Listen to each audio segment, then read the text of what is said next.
kindergartners. I'm here to do some reading with you today. Today we're going to read a book called Josephine Baker. This is a nonfiction book, so it's about a real person who lived, and we're going to learn some new and true things about her. Before we get started, we're always going to do a couple things. Our good reader question today is, what is an untrue story that you have heard before? We talked about untrue stories in class this year. What is one of those untrue stories you've heard before? You can take a second to think about it, and if you can tell someone close to you, or you could just whisper it or say it out loud verbally. Thanks for doing that. An untrue story that I've heard before is that boys are better at sports than girls. And I know that's not true because I know lots of people who identify as girls or identify as women who are really good at sports, so that can't be a true story.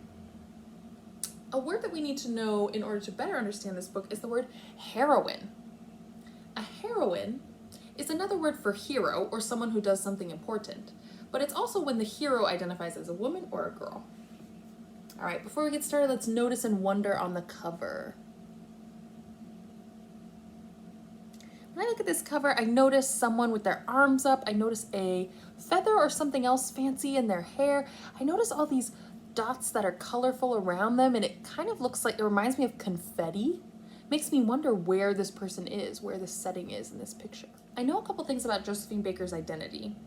She identified as a girl or a woman.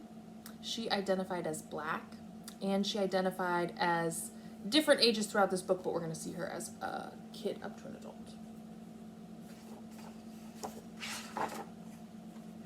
This is the incredible story of a girl from St. Louis named Josephine. Some would say she was born with nothing. But she had 2 legs made for dancing, a dazzling smile, and a free spirit, and she was going to use them. The illustrator is showing me right now that Josephine likes to move a lot because I see her body in lots of different positions. When Josephine was a little girl, white people seemed to live in a different world. They made all the rules, and these rules were very different if your skin color was Black. That's reminding me of that untrue story that some people tell, that's white people are better than Black people because of their race. I'm wondering if maybe Josephine is hearing that story too. But Josephine danced her way out of St. Louis and became a street artist, then a theater performer. When Josephine moved, her legs were elastic fantastic. Josephine traveled to New York and became the last dancer on the end of a chorus line. But somehow, everybody noticed her. Her movements were silly and stylish all at the same time.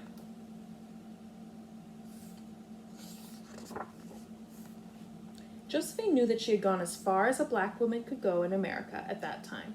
So, when she was offered a job in a new show in Paris, she jumped at the chance and sailed to Europe.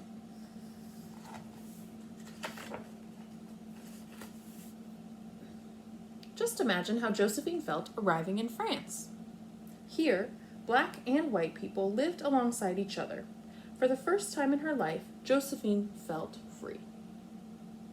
This is again reminding me of that untrue story that some people tell that my race is better than your race. It sounds like she's having a different racial experience when she goes to Paris than she did when she was in her home. Josephine became a star overnight. That means lots of people knew who she was really quickly. The shimmy, the moosh, the mess around, the Charleston, all her movements were exciting. People had never seen anything like it before. First Paris and then all of Europe. Her fame grew, and so did her pet collection. She shared her life with cats, dogs, fish, birds, a pig, a goat, and even a baby cheetah. Her heart was big and full of love to give.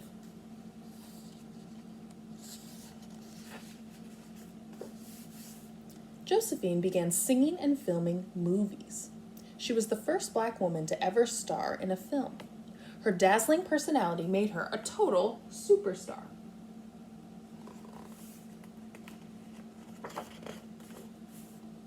But then World War II began and half of Europe was invaded. Josephine knew she had to do something. She became a spy and smuggled secret reports in her music sheets. She was a heroine of the French resistance. Okay, That word, I remember, means somebody who did something important and who also identifies as a woman.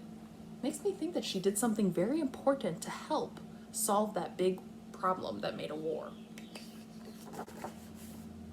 But times were changing in America, and Josephine returned home. She traveled to Washington and marched for civil rights along with thousands of other people. A man named Dr. Martin Luther King marched with her. That's making me think we've learned about Dr. Martin Luther King Jr. We remember that he marched because of what he believed in. He marched with lots of different people, and now I know that Josephine Baker was one of those people who marched with him. And when she celebrated her 50-year career on stage, the world gave her a standing ovation. It was a long way from St. Louis for little Josephine, but she had made it in her own spectacular way. Our good reader question today is about this spread, this picture, and these words from the end of the book. The question is, how do you think Josephine is feeling on this page? This is one of those questions where we have to make a guess based on the evidence. It's called an inference. We need to make an inference based on what the author told us and the illustrator showed us, even though the author didn't tell us explicitly how Josephine is feeling. So take a second, think about how Josephine is feeling on this page.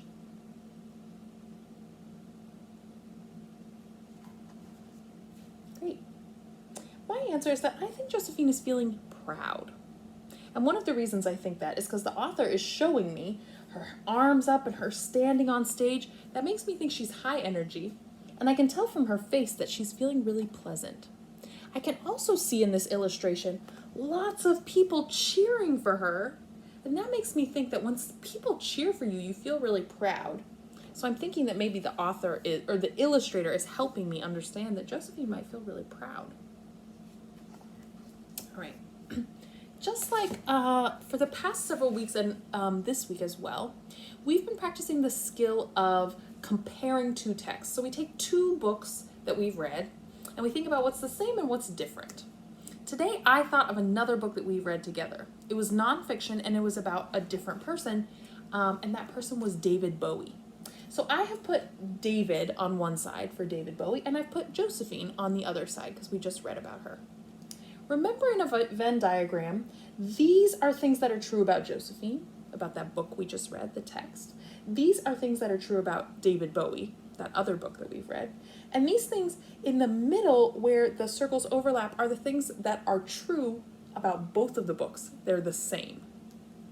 This week I have filled out the things that are different. And your job is going to be to think of some things that are the same. You're also welcome to use a different text. You could use David Bowie like I did, but you could also pick another text and think about the things that are the same and the things that are different. So when I was thinking about what's different, I was thinking about what's different about their identities, about their character, their heart and their brain. I was thinking also about the problems and the solutions, and I was trying to think of the things that were different in these two books. One thing that I know right now is that they have different identities, specifically around gender. I know Josephine identified as a woman and David Bowie identified as a man. So that's different. I also know that some of the things they did were different, some of the things they experienced. I know that David Bowie mostly was famous because of his singing. I wrote sang, because David Bowie sang, and that's mostly what he was famous for. But Josephine was mostly famous for acting and dancing. So I wrote, I also thought about the problems in both books. One of the problems that happened in this book we just read was that Josephine heard a lot of untrue stories based on race. That wasn't the same problem as David Bowie. In David Bowie, there was a part where his friend and him had a problem, they disagreed, and they used their bodies to try to solve that problem. So I wrote, used his body to try to solve a problem. I remember that also really hurt his face and his eyes specifically. So that was one thing that was different. The problem in David Bowie and the problem in Josephine Baker were really different. There are lots of things that are also the same. So you might think about the characters, their identities. You might think about the problem or the solution. There are lots of things that might be similar. Again, you're welcome to use David Bowie like I did, or you could pick a different text that reminds you of Josephine Baker. Thank you so much for reading with me today.